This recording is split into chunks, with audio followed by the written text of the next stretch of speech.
Hello दोस्तों का फिर से बहुत बहुत स्वागत है। दोस्तों आज के इस वीडियो में हम पर्यावरण के मोस्ट इंपॉर्टेंट क्वेश्चंस को सॉल्व करने वाले हैं, जो कि आपके आने वाली यूपी टेट 2021 साथ ही साथ आपके जूनियर सुपर टेट के लिए मोस्ट इंपॉर्टेंट है।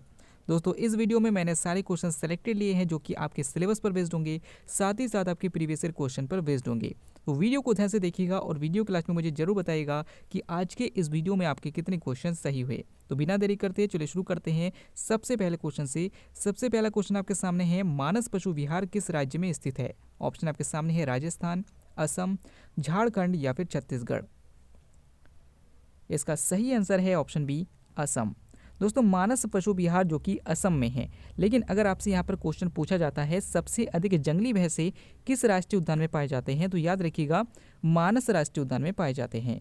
अगर आपसे पूछा जाता है सबसे अधिक एक सींग वाले गेंडे किस राष्ट्रीय उद्यान में पाए जाते हैं, तो याद रखिएगा काजीरंगा राष्ट्रीय उद्यान जो कि असम में है, इसमें सबसे अधिक एक सींग वाले गेंडे पाए जाते हैं। अगर आपसे पूछा जाता है भारत का पहला राष्ट्रीय उद्यान कौन सा है, तो याद रखिएगा जिम कॉर्बेट राष्ट्रीय उद्यान, जिसे पहले हेली के नाम से जानते थे, हेली राष्ट्रीय उद्यान के नाम से जानते थे, ये भारत का पहला राष्ट्रीय उद्यान है। अगर आपसे क्वेश्चन पूछा जाता है जिम कॉर्बेट राष्ट्रीय उद्यान कहाँ पर है, तो याद रखिएगा उत्तराखंड में है। ठीक है ना, तो ये सारे क्वेश्चन आपसे पूछे जा सकते हैं, याद रखिएगा। अगला क्वेश्चन आपके सामने है। अगला क्वेश्चन है, निम्नलिखित में से कौन सा देश पाक स्टेट से जुड़े हुए हैं? ऑप्शन आपके सामने है भारत और श्रीलंका, उत्तरी कोरिया एवं दक्षिणी कोरिया, पाकिस्तान एवं चीन या फिर ऑप्शन डी ब्रिटेन एवं फ्रांस। इसका सही आंसर है ऑप्शन ए, भारत एवं श्रीलंका। दोस्तों पाक स्टेट जो है वो भारत और श्रीलंका के बीच में स्थित है। जैसे मान लीजिए कि ये हमारा इंडिया है, ठीक है ना, ये इंडिया है और नीचे श्रीलंका है, इन दोनों के बीच में क्या स्थित है? पाक स्टेट स्थित है। 38वीं समानांतर रेखा जो है वो उत्तरी कोरिया और दक्षिणी कोरिया के बीच में स्थित है। इसे भी याद रखिएगा, ये भी पूछा जाता है। अगला क्वेश्चन आपके सामने है, रसोई की गैस एक मिश्रण है, आपको बताना है रसोई की गैस में कौन कौन सी गैसें मिक्स होती है। ऑप्शन आपके सामने है मीथेन और ethylene, option B carbon dioxide और ऑक्सीजन, ऑप्शन सी ब्यूटेन और प्रोपेन या फिर ऑप्शन डी कार्बन मोनोऑक्साइड और कार्बन डाइऑक्साइड। इसका सही आंसर है ऑप्शन सी ब्यूटेन और प्रोपेन। दोस्तों जो रसोई की गैस होती है जिसे हम एलपीजी कहते हैं, जिसका पूरा नाम होता है लिक्विफाइड पेट्रोलियम गैस यानी कि द्रवभूत पेट्रोलियम गैस, इसमें प्रोपेन और ब्यूटेन गैस मिक्स होती है। अगर आपसे पूछा जाता है इन दोनों गैसों में कौन सी गैस ज़्यादा मात्रा में होती है, तो याद रखिएगा ब्यूटेन की मात्रा ज़्यादा होती है। अगर आपसे पूछा जाता है कि एलपीजी में जो गंध आती है वो किसकी वजह से आती है, तो याद रखिएगा एलपीजी में जो गंध आती है वो एथाइल मर्किप्टन की वजह से आती है। किसकी वजह से आती है? एथाइल मर्किप्टन की वजह से आती है। अगला क्वेश्चन आपके सामने है, निम्नलिखित में से कौन सा ईंधन न्यूनतम पर्यावरणीय प्रदूषण उत्पन्न करता है? ऑप्शन आपके सामने है डीजल, कोयला, हाइड्रोजन या फिर केरोसिन। इसका सही आंसर है ऑप्शन सी हाइड्रोजन। दोस्तों सबसे कम पर्यावरणीय प्रदूषण जो है वो हाइड्रोजन उत्पन्न करता है। साथ ही साथ ये भी याद रखिएगा हाइड्रोजन को भविष्य का ईंधन भी कहा जाता है। तो अगर आपसे क्वेश्चन पूछा जाता है भविष्य का ईंधन किसको कहा जाता है, तो हाइड्रोजन को कहा जाता है। यही क्वेश्चन आपके सामने है, कीटदंश से होने वाली खुजली किसके कारण होती है? ऑप्शन आपके सामने है फॉर्मिक अम्ल, एसिटिक अम्ल, लैक्टिक अम्ल या फिर मैलेइक अम्ल। इसका सही आंसर है ऑप्शन ए फॉर्मिक अम्ल। दोस्तों जैसे मधुमक्खियाँ होती है, जो चींटी होते हैं, इनके काटने में जो जलन होती है वो रियल में फॉर्मिक अम्ल की वजह से होती है। यहाँ पर एसिटिक अम्ल की बात करें तो याद रखिएगा जो आपके सिरका होता है, सिरके में एसिटिक अम्ल होता है, दूध में लैक्टिक अम्ल होता है और जो सेब होता है सेब में मैलेइक अम्ल पाया जाता है।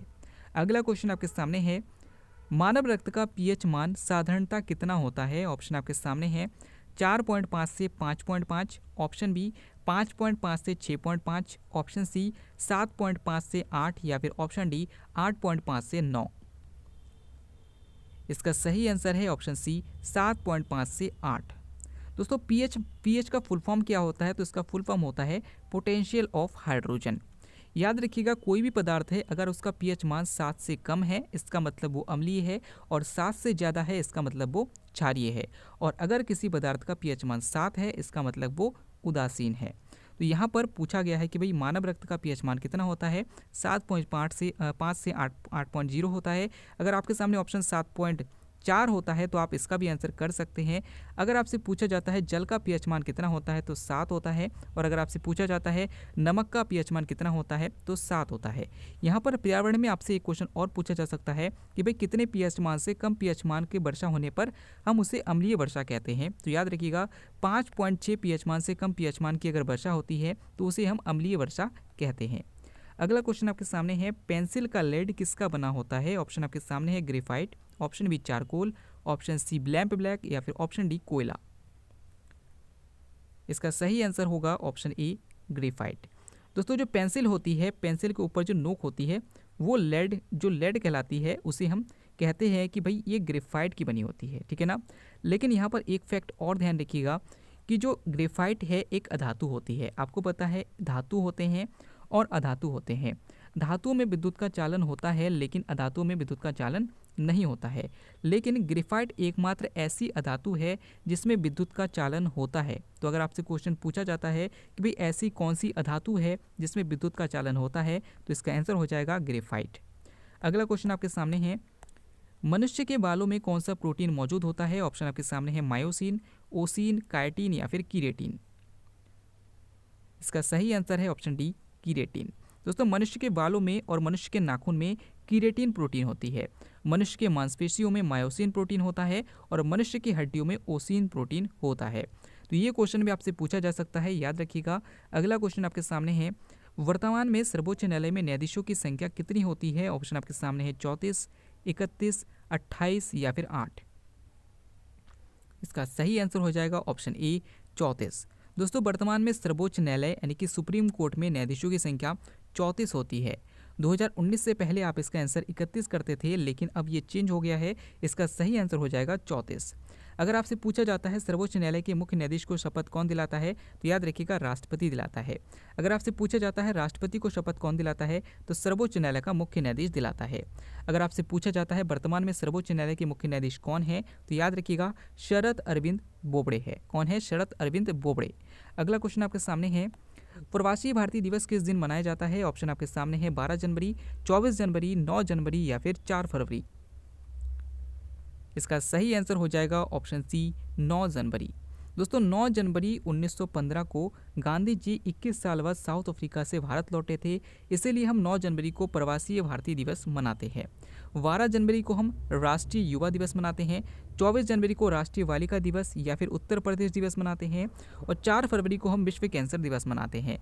अगर आप जूनियर सुपर टेट की तैयारी कर रहे हैं तो आपसे ये क्वेश्चन भी पूछा जा सकता है कि भाई जो विश्व कैंसर दिवस 2021 की थीम क्या थी, तो याद रखिएगा इसकी थीम थी I am and I will. क्या थी? I am and I will.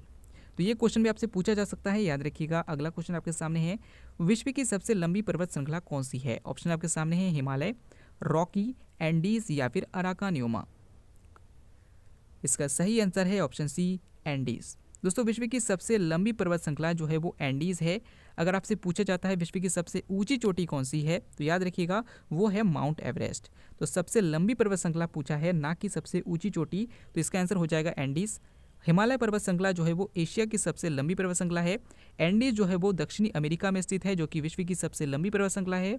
Rocky पर्वत श्रृंखला की बात करें तो ये उत्तरी अमेरिका में है, और अराकानियोमा जो है वो भारत और म्यांमार को अलग करने वाली पर्वत श्रृंखला है। अगला क्वेश्चन आपके सामने है, ब्रह्मपुत्र नदी को अरुणाचल प्रदेश में किस नाम से जाना जाता है? ऑप्शन आपके सामने है पद्मा, जमुना, मेघना या फिर देहांग।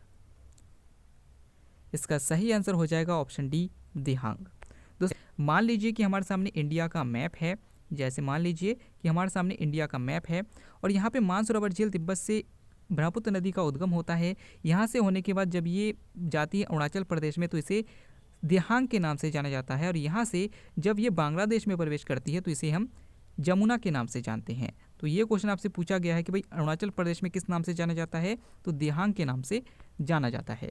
अगला क्वेश्चन देखते हैं। अगला क्वेश्चन आपके सामने है, हमारा राष्ट्रीय गान पहली बार कब और कहाँ गाया गया था? ऑप्शन आपके सामने है 24 जनवरी 1950 को इलाहाबाद में, 24 जनवरी 1950 को दिल्ली में, 26 दिसंबर 1942 को कलकत्ता में या फिर 27 दिसंबर 1911 को कलकत्ता में। इसका सही आंसर हो जाएगा ऑप्शन डी 27 दिसंबर 1911 को कलकत्ता में। दोस्तों हमारा राष्ट्रीय गान जो है वो पहली बार 1911 के कलकत्ता अधिवेशन में गाया गया था। और याद रखिएगा अगर आपसे पूछा जाता है राष्ट्रीय गीत को पहली बार कब गाया गया था, तो याद रखिएगा 1896 के कलकत्ता अधिवेशन में गाया गया था। यहीं पर अगर आपसे पूछा जाता है राष्ट्रीय गान और राष्ट्रीय गीत को पहली बार कब अपनाया गया था, तो याद रखिएगा 24 जनवरी 1950 को अपनाया गया था। याद रखिएगा, इंपॉर्टेंट है। अगला क्वेश्चन है पुष्कर मेला कहाँ आयोजित किया जाता है। ऑप्शन आपके सामने है जयपुर में, उदयपुर में, जोधपुर में या फिर अजमेर में। इसका सही आंसर है ऑप्शन डी अजमेर में। अगर आपसे पूछा जाता है विश्व का सबसे बड़ा मेला कहाँ लगता है, तो याद रखिएगा वो लगता है सोनपुर बिहार में। तो दोस्तों आई होप आपको वीडियो जरूर अच्छा लगा होगा। अगर वीडियो अच्छा लगा तो वीडियो को लाइक कीजिएगा, दोस्तों को शेयर कीजिएगा। हम फिर से लौटेंगे एक नई इंटरेस्टिंग वीडियो लेकर, तब तक के लिए देखते रहिए, सीखते रहिए।